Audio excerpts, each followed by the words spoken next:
오늘 보신 말씀은 디모데전서 1장 12절에서 16절 말씀이 되겠습니다. 오늘은 이제 디모데전서 강의 네 번째 말씀으로 제목은 내가 죄인들 중에 우두머리니라라는 이런 제목을 가지고 하나님의 말씀을 나누도록 하겠습니다. 자, 오늘 전하게 될 본문 12절에서 16절은 앞에서 언급한 바 있는 유대 율법주의적인 다른 교리들과 성경이 말씀하는 건전한 교리가 구별됨을 보여주기 위해서 사도 바울 자신의 신앙을 솔직하게 간증하고 있는 그런 귀한 내용을 담고 있습니다. 그런 바울의 간증은 내가 죄인들 중에 우두머리니라라는 이 말 속에 잘 함축이 되어 있는데 오늘 이 은혜로운 말씀이 전하는 의미가 무엇인지를 살펴보는 것이 오늘 말씀의 핵심이 되겠습니다. 왜냐하면 바울의 이런 솔직한 신앙 간증에 이어서 이어지는 18절에서 20절 말씀을 여러분들이 보시게 되면 디모데를 향한 그의 신앙의 권면을 보다 설득력을 갖게 하는 효과가 바로 사도 바울의 솔직한 간증이기 때문이라는 점을 여러분들이 주목하시기 바랍니다. 자, 그럼 본문 말씀을 우리 한 구절씩 다시 한번 좀 보겠습니다. 본문 12절 말씀 같이 보겠습니다. 나를 능력 있게 하신 그리스도 예수 우리 주께 내가 감사를 드리나니 그분께서 나를 신실한 자로 여기사 내게 사역을 맡기셨기 때문이라. 자, 사도 바울은 신앙 간증을 함에 있어 가장 먼저 여기서 자기 자신이 받은 구원의 은혜뿐만이 아니라 자신에게 능력을 주시고 신실한 자로 여기서 복음 전파의 사역을 맡겨주신 하나님의 은혜에 대해서 감사를 이제 여기서 드리고 있습니다. 여기서 나를 능력 있게라고 하는 이 말씀은 언제를 가리키는 것일까요? 그것은 다른 때가 아니라 바로 사도 바울이 다마스쿠스로 가는 길에서 예수님과 인격적으로 만난 극적인 사건이 이제 분명합니다. 왜냐하면 그때 바울은 회심하는 동시에 소명을 부여받았기 때문입니다. 그래서 이에 대해서 어떤 신학자는 이렇게 이제 이야기한 적이 있습니다. 참된 회개와 소명은 능력을 가져다 준다라고 이렇게 이야기한 바가 있는데 이것을 여러분 기억하시기 바랍니다. 제가 여러분에게 뭐라고 말씀을 드렸습니까? 참된 회개와 소명은 능력을 가져다 준다는 것입니다. 여러분 능력을 얻기를 원하십니까? 그러면 여러분들이 참된 회개를 통해서 주님으로부터 소명을 받으시길 바랍니다. 한편 주님께 대한 바울의 감사는 주님께서 자신을 신실한 자로 여겨주신과 자신에게 사역을 맡기신 것에 있다고 밝히고 있습니다. 왜냐하면 주님께서 바울을 믿을 만한 존재로 여겨주셨다는 사실이 바울에게 너무나 감격스러운 일이었기 때문입니다. 이런 사실은 본문 13절로도 우리가 아주 잘 알 수가 있는데요. 바울은 회심하기 전에 13절 말씀에 보면 어떤 자였다라고 소개하고 있습니까? 신성모독하는 자요, 핍박하는 자요, 해를 끼치는 자였기 때문이다 라고 자기 자신을 밝히고 있습니다. 그렇기 때문에 단순히 주님께서 바울을 믿어주신 것에 그치지 않고 11절에 언급된 것처럼 하나님의 영광스러운 복음을 전하는 사역을 맡기셨으니 어떻게 그가 감사하지 않을 수 있단 말입니까? 맞습니까, 여러분? 사랑하는 여러분, 이 부분에서 우리는 무엇을 느낄 수 있습니까? 과연 이러한 바울의 고백이 저와 여러분의 고백이 되고 있는지 여러분께 좀 질문을 드리고 싶습니다. 저와 여러분도 예수님을 믿기 전에는 바울처럼 신성모독하는 자였고 교회와 예수님을 욕하고 조롱하며 심지어 핍박하는 자는 아니었는지요? 더 나아가서 해를 끼치는 자는 혹시 아니었는지요? 물론 바울처럼 그렇게 심하지는 않았을지라 할지라도 구원받기 전에 교회와 그리스도인을 조롱하는 자는 분명히 있을지 모릅니다. 그런데 어떻게 해서 여러분이 이 자리에 앉아서 주님께 경배를 드린 자로 만들어 주셨습니까? 그런 점을 한번 여러분들이 곰곰하게 한번 생각을 해보시기 바랍니다. 우리는 늘 이런 하나님의 베풀어 주신 구원의 은혜에 감사를 드려야만 합니다. 더 나아가서 구원의 은혜뿐만이 아니라 바른 성경과 바른 교리와 신약교회를 볼 수 있는 영적인 안목까지 열어주셔서 이를 전하는 귀한 사역을 우리에게 맡겨주셨다는 것으로 인해서 더더욱더 주님께 감사를 드리는 저와 여러분들이 되시기를 바랍니다. 자, 본문 13절 말씀 보시겠습니다.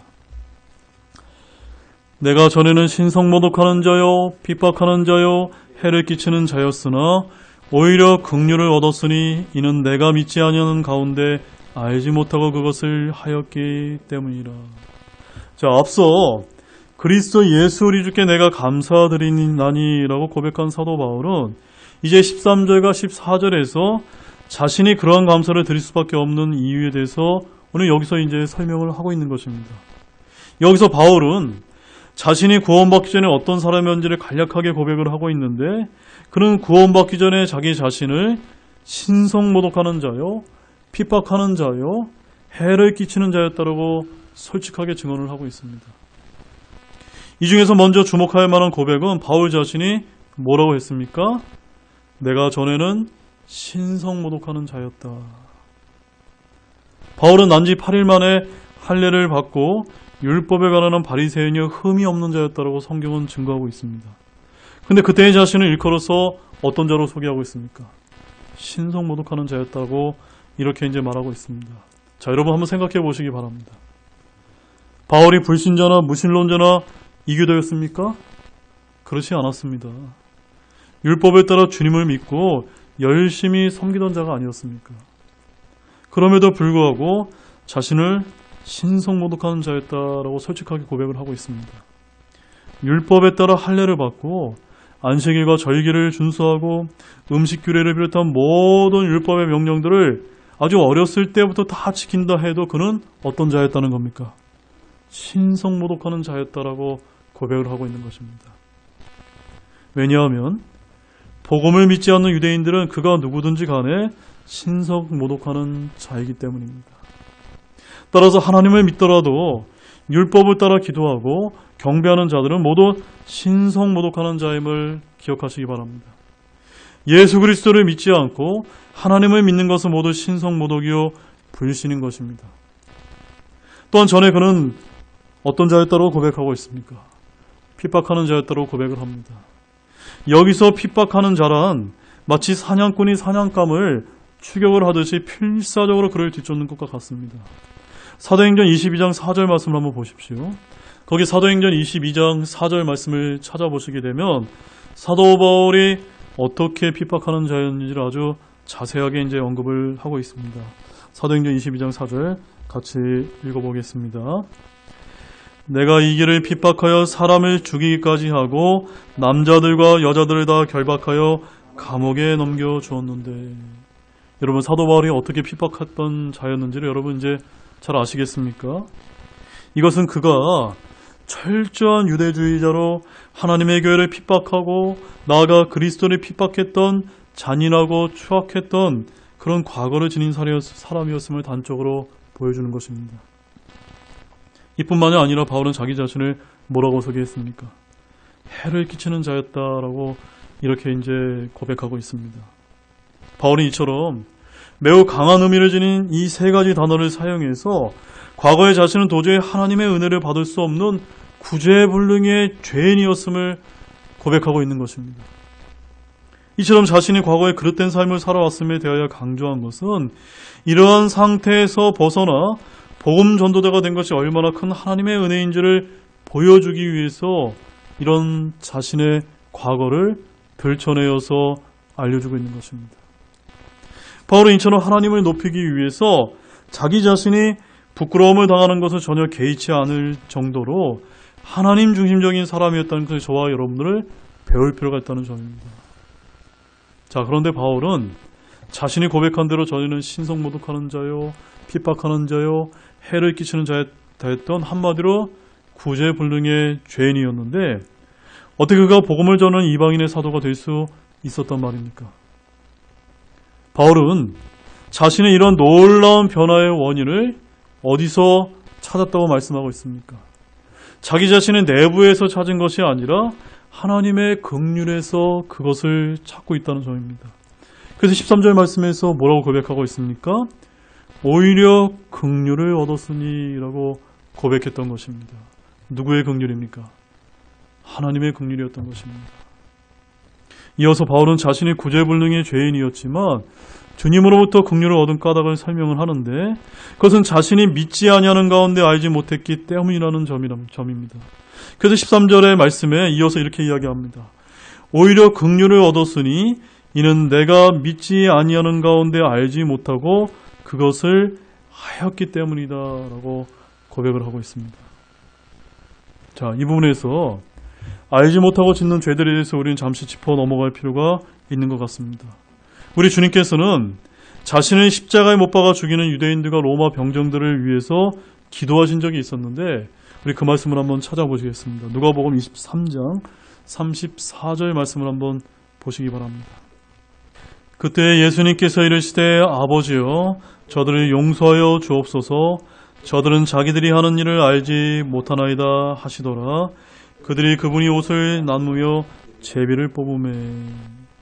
즉 예수님 당시에 사람들이 예수님이 십자가 못 박혔던 그 사람들이 예수님에 대해서 알았다고 했습니까? 몰랐다고 했습니까?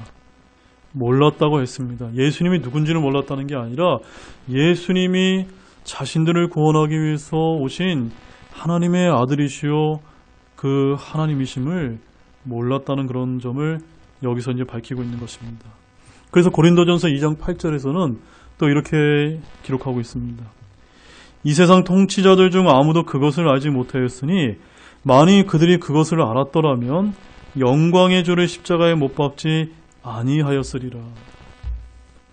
그들이 알았다면 영광의 주를 십자가에 못 박지 않았을 것이라고 여기서 말씀하고 있습니다. 그러므로 이 세상 사람들이 알지 못하는 가운데 행한 일들에 대해서 언제나 주님은 긍휼을 베풀어 주시는 분임을 우리는 기억할 필요가 있는 것입니다. 그러나 알면서도 믿지 않는 것은 어떤 죄일까요? 바로 고의적인 무지에 해당되는 것이기 때문에 이거는 긍휼이 아니라 하나님의 심판을 받는다는 것을 우리는 기억해야만 됩니다. 그래서 성경은 이에 대해서 뭐라고 말씀하시는지 한번 찾아보겠습니다. 히브리서 10장 26절 말씀을 보시겠습니다. 우리가 진리에 관한 지식을 받은 뒤에 고의로 죄를 지으면 다시는 죄들로 인한 희생물이 남아있지 아니하고. 제가 여러분에게 부탁을 드리겠습니다. 여러분들이 어떤 죄를 짓게 되면은 하나님께 징계를 받고 심판을 받는다는 걸 알면서도 고의로 죄를 지어서는 됩니까? 안 됩니까? 안 된다는 것을 우리는 기억해야 됩니다. 아시겠습니까, 여러분? 자, 본문 14절 말씀을 보시겠습니다. 본문 14절 같이 보시겠습니다. 우리 주의 은혜가 그리스도 예수님 안에 있는 믿음과 사랑과 함께 넘치도록 풍성하였도다. 자, 이 말씀도 이제 사도 바울의 간증을 보여주고 있습니다. 13절에서 신성모독하는 자요, 핍박하는 자요, 해를 끼치는 자였던 자신에게 베푸신 하나님의 긍휼, 그리고 14절에서는 자신에게 베푸신 하나님의 은혜였다는 그런 간증입니다. 사도 바울은 주 예수 그리스도의 은혜가 믿음과 사랑과 함께 넘치도록 풍성하였다고 증언하고 있습니다. 이것은 그의 체험이요, 선한 고백입니다. 혹시 여러분은 이러한 체험과 고백을 경험하신 적이 있습니까? 아멘이십니까? 율법주의자 바울이 복음주의자가 됐습니다. 죄인 바울이 믿음으로 의인이 되었습니다. 바리새인 바울이 그리스도인이 되었던 것입니다. 그가 받은 은혜는 그리스도 예수님 안에 있는 믿음과 사랑과 함께 넘치도록 풍성했다라고 이렇게 밝히고 있습니다. 그래서 바울은 자신이 받은 이 은혜가 헛되지 않았으며 이 은혜로 말미암아 지금의 내가 되었으니라고 고백을 했던 것입니다. 그래서 고린도전서 15장 10절 말씀을 한번 보시겠습니다. 하나님의 은혜로 내가 지금의 내가 되었으니 내게 주어진 그분의 은혜가 헛되지 아니하여 내가 그들 모두보다 더 많이 수고하였으나 그것은 내가 한 것이 아니요 나와 함께 하신 하나님의 은혜로 된 것이냐. 참으로 아름다운 고백이요 간증이 아닐 수가 없습니다. 우리는 내가 좀 믿고서 뭘 알게 되면은 내가 뭐 어떻게 한 것처럼 우리는 고백할 때가 있는데 우리는 이 사도 바울의 고백에서 그런 것을 배워야 됩니다. 내가 한 것이 아니라 누가 하신 것입니까? 나와 함께 하신 하나님께서 다 하신 것입니다. 우리가 했다고 자랑할 만한 것은 단 하나도 없던 것입니다. 한 사람의 변화는 종교나 율법이나 전통이나 학문을 통해 되는 것이 아니라 하나님의 은혜로 말미암는다는 사실을 이 말씀을 통해서 잊지 마시기 바랍니다. 하나님의 은혜는 믿지 않을 때는 헛되이 버려집니다. 하나님의 말씀 역시도 믿지 않을 때는 아무 유익도 주지 못하는 것입니다. 그러나 하나님의 은혜는 우리가 믿음으로 받을 때는 풍성하게 넘치게 됨을 이 말씀을 통해서 믿으시기 바랍니다. 그렇게 된다면 여러분이 받은 주의 은혜는 그리스도 예수님 안에 있는 믿음과 사랑과 함께 넘치도록 풍성하게 된다는 사실을 믿고 행하시기를 바랍니다. 자, 본문 15절 말씀 보겠습니다. 이것은 신실한 말이요 전적으로 받아들이기 합당한 말이니 곧 그리스도 예수님께서 죄인들을 구원하시려고 세상에 오셨다는 말이로다. 내가 죄인들 중에 내가 우두머리니라. 자, 오늘의 이제 중심 말씀이 여기 나와 있는데 오늘 이 부분이 제일 중요합니다. 여기서 사도 바울이 신실한 말이요 전적으로 받아들이기 합당한 말로 규정한 말씀이 대체 무엇입니까, 여러분? 그것이 무엇입니까? 그것은 다름이 아니라 이어지는 15절 말씀에 보게 되면은 그리스도 예수님께서 죄인들을 구원하시려고 세상에 오셨다는 말이로다. 바로 이 말씀이 신실한 말이요 전적으로 받아들이게 합당한 말이라고 사도 바울은 강조하고 있습니다. 신실한 말씀은 모든 사람이 믿어야 되는 말씀이라는 뜻입니다. 전적으로 받아들이기 합당한 말씀이란 누구나 다 듣고 마음속에 받아들여야 할 말씀이라는 뜻입니다. 즉 신실한 말이요 전적으로 받아들이기 합당한 그 말은 그리스도 예수님께서 의로운 자들을 부르시기 위해 이 땅에 오신 것이 아니라 죄인들을 구원하시려고 세상에 오셨다는 것입니다. 죄인들은 자신들이 행한 죄 때문에 심판받는 것이 아니라 신실한 말씀을 믿지 않고 받아들이지 않기 때문에 지옥으로 떨어진다는 사실입니다. 자, 디모데전서 4장 8절에서 9절 말씀도 한번 보십시오. 육체의 훈련은 유익이 거의 없으나 하나님의 성품은 모든 일에 유익하며 현재의 생명과 다가올 생명의 약속을 지니고 있느니라. 이것은 신실한 말이요 전적으로 받아들이기에 합당한 말이로다. 자, 여기서는 무엇이 신실한 말이요 전적으로 받아들이기에 합당한 말이라고 기록하고 있습니까? 그것은 다른 것이 아니라 하나님의 성품이다라고 말씀하고 있습니다. 육체의 훈련은 유익이 거의 없지만 하나님의 성품은 모든 일에 유익하다고 여기서 밝히고 있습니다. 여러분, 여기서 말하는 육체의 훈련은 체조나 달리기나 농구나 수영이나 승마 따위의 운동을 말하는 것이 아닙니다. 여기 본문에서의 육체의 훈련은 종교적으로 행하는 육체적인 금식이나 금욕이나 고행이나 수련 등을 말합니다. 세상의 모든 종교는 육체의 훈련이야말로 경건에 이르는 핵심인 줄 알고 이것을 실행하는 데 애씁니다. 유대교도 마찬가지입니다. 육체의 훈련인 금식과 금욕을 매우 강조합니다. 그러나 그런 것이 전혀 유익이 없는 것은 아니지만 성경은 뭐라고 증언하고 있습니까? 거의 없다라고 이렇게 증언하고 있는 것입니다. 그럼 모든 일의 유익한 훈련은 무엇입니까? 그것은 다른 것이 아니라 하나님의 성품이 모든 일에 유익하다는 것입니다. 그러므로 우리는 신앙생활을 하면서 무엇을 우리가 담기 위해서 애써야 됩니까? 하나님의 성품, 예수 그리스도를 닮아가는 이런 모습을 위해서 애쓰고 기도하고 훈련을 해야 되는 그런 신자라는 것입니다. 그것이 신실한 말씀이요, 그것이 받아들이기 합당한 말씀이라고 여기서 강조하고 있는 것입니다. 디모데전서 6장 11절 말씀도 한번 같이 보시겠습니다. 그러나 오 하나님의 사람아 너는 이것들을 피하고 의와 하나님의 성품과 믿음과 사랑과 인내와 온유를 추구하라. 아시겠습니까, 여러분? 디모데전서 6장 3절과 10절 말씀을 보게 되면 거기에 무엇이 이제 등장하고 있습니까? 오늘날 세상 사람들이 추구하는 오류와 탐욕을 이제 지적하고 있습니다. 특별히 돈을 사랑함을 경고하면서 이것들을 피하는 것이 뭐라고 증거하고 있습니까? 하나님의 성품을 추구하고 있다는 것을 여기서 말해주고 있는 것입니다. 따라서 오늘날 이 자본주의 사회에서 우리는 돈을 사랑하는 것에 우리가 매우 빠지기 쉬운 그런 죄악들을 저지를 수가 있는데 돈 자체는 나쁜 것이 아니지만 돈을 사랑함으로 인해서 하나님의 이런 성품을 추구하지 못하는 그런 어리석은 우리 그리스도인이 되지 않도록 애쓰시기를 바라겠습니다. 자, 다시 본문 15절 말씀을 보십시오. 15절 하반절의 말씀에 이런 고백을 좀 하고 있습니다. 내가 죄인들 중에 내가 우두머리니라 라고 이렇게 사도 바울이 고백을 하고 있습니다. 바울은 곧 그리스도 예수님께서 죄인들을 구원하시려고 세상에 오셨다는 말이로다라는 표현이 연이어서 내가 죄인들 중에 우두머리라는 어구를 너무나 자연스럽게 이제 연결을 시키고 있습니다. 즉 바울은 이 두 문장을 사용해서 예수님께서 세상에 오셔서 구원하시려는 죄인들 중에 누가 가장 큰 죄인이라는 의미를 전달했던 겁니까? 사도 바울 자신이 가장 큰 죄인이다라고 이렇게 이제 말하고 있는 것입니다.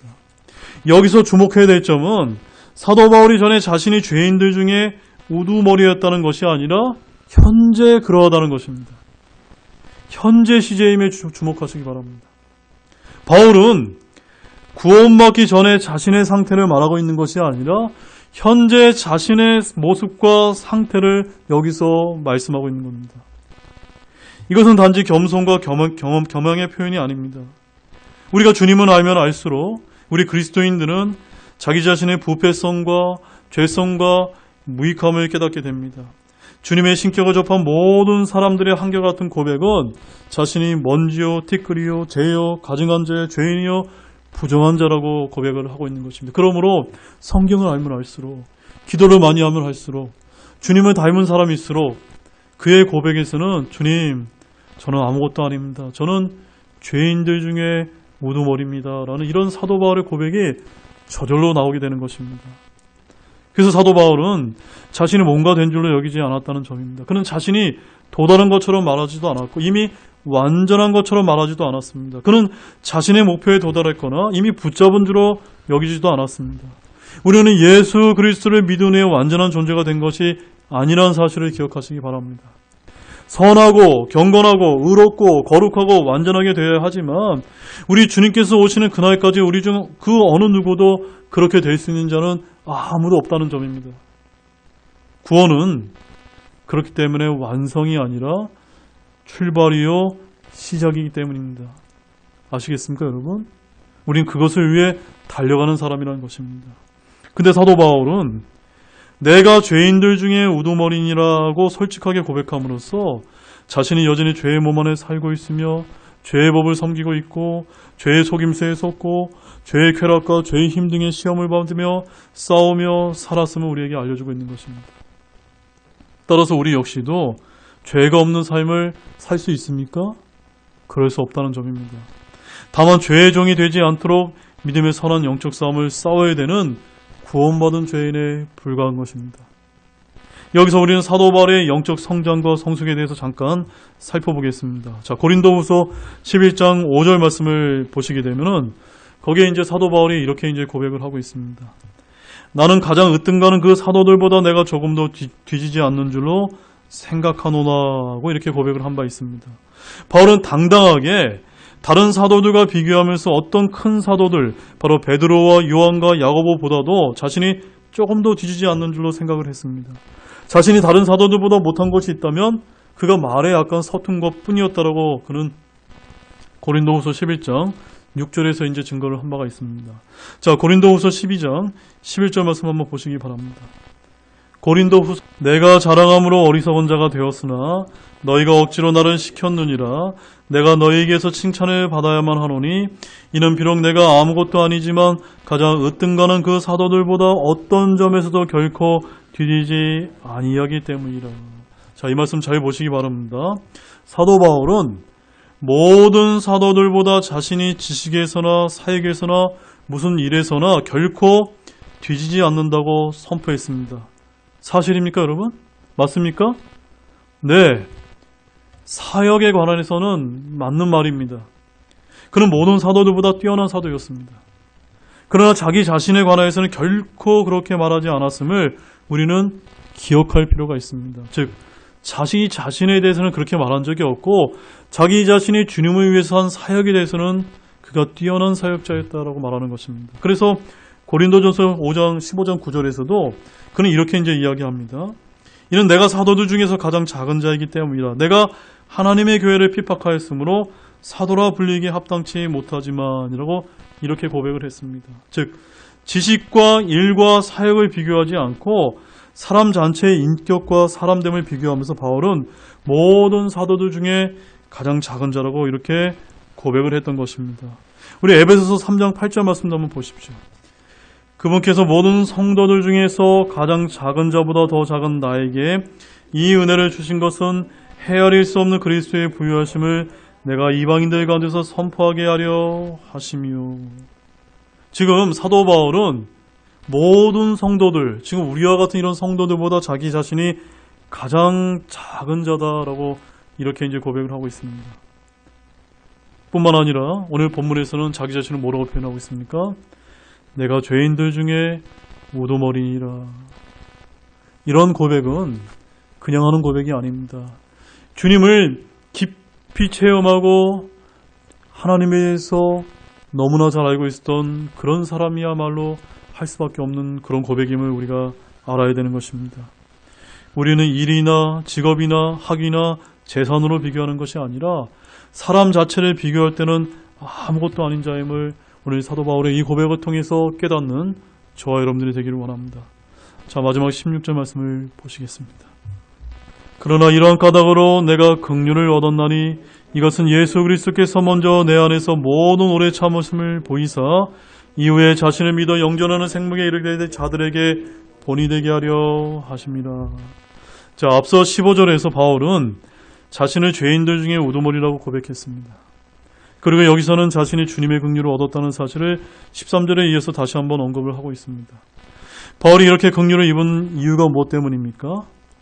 바울은 자신이 긍휼을 얻은 것은 결코 자신에게 무슨 원인이나 근거가 있었기 때문이 아니라 오직 예수 그리스도의 오래 참으심에 근거하심을 드러내고 있다는 점입니다. 오래 참으심, 누구의 오래 참으십니까? 예수 그리스도의 오래 참으심, 하나님의 오래 참으심, 하나님의 long suffering이라고 이제 표현하고 있는 것입니다. 이 오래 참으심은 성경에서 주로 하나님께서 죄인들에 대해 인내하시는 것을 나타낼 때 사용한 단어입니다. 자, 마지막 말씀으로 로마서 9장 22절 말씀을 한번 찾아보시겠습니다. 만일 하나님께서 자신의 진노를 보이고 자신의 권능을 알리기 원하며 파멸시키기에 합당한 진노의 그릇들에게 심히 오래 참으심으로 인내하시고, 바로 이 하나님의 오래 참으심, 바로 주 예수 그리스도의 오래 참으심이 바로 우리가 긍휼을 얻게 된 것이다 라고 사도 바울은 우리에게 알려주고 있는 것입니다. 이러한 인간에 대한 하나님의 인내가 결과적으로 인간의 멸망의 유보와 죄인에 대한 용서를 가져왔던 것임을 잊지 마시기 바랍니다. 그렇다면 바울에 대한 주님의 인내가 목적하는 것은 무엇입니까?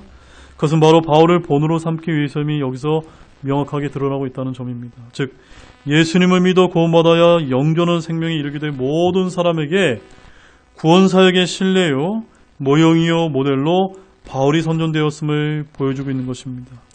그렇게 바울은 그리스도의 오래 참으심의 대상인 죄인들의 우두머리로서 본이기도 한 동시에 그 오래 참으심의 은혜를 입은 사람들의 우두머리로서의 본이기도 한 자였다는 것을 우리는 잊지 마시기 바랍니다. 자, 이제 결론을 맺겠습니다. 우리가 오늘 말씀에서 하나님께서 죄인들 중에 우두머리였던 바울을 구원받게 될 성도들의 본으로 만드신 것은 뭐라고 이제 말씀하고 있던 것을 살펴보았습니까? 주 예수 그리스도의 오래 참으심을 우리는 기억해야만 됩니다. 죄인 바울을 향해 주님은 오래 참으심을 보이셨습니다. 신성모독하고 교회를 박해하고 성도들을 죽이고 잡아다 감옥에 넣는 듯 갖은 악행에도 불구하고 주님은 오래 참으셨고 마침내 그를 구원하셨습니다. 이처럼 모든 죄인들이 구원을 받을 수 있다는 살아있는 예가 바로 바울인 것입니다. 어떤 사악한 죄인도 구원받을 수 있다고 할 때 그 예가 바로 본보기가 바로 바울인 것입니다. 주님은 바울을 죄인들에게 오래 참으시고 긍휼을 베푸신 본보기로 삼으셨습니다. 죄인들을 향한 주님의 오래 참으심과 믿어 구원에 이르게 될 자들에게 본으로 교회의 박해자요 살인자였던 바울을 택하셨던 점입니다. 따라서 하나님께서는 우리에게도 동일한 목적으로 긍휼을 베푸셨고 이제 우리는 본을 남기고 본을 보여주고 우리 자신을 세상 사람들에게 본으로 보여주어질 줄로 믿으시기 바랍니다. 그런 모든 분들이 되시기를 우리 주 예수 그리스도의 이름으로 축원드립니다. 기도가 마치겠습니다.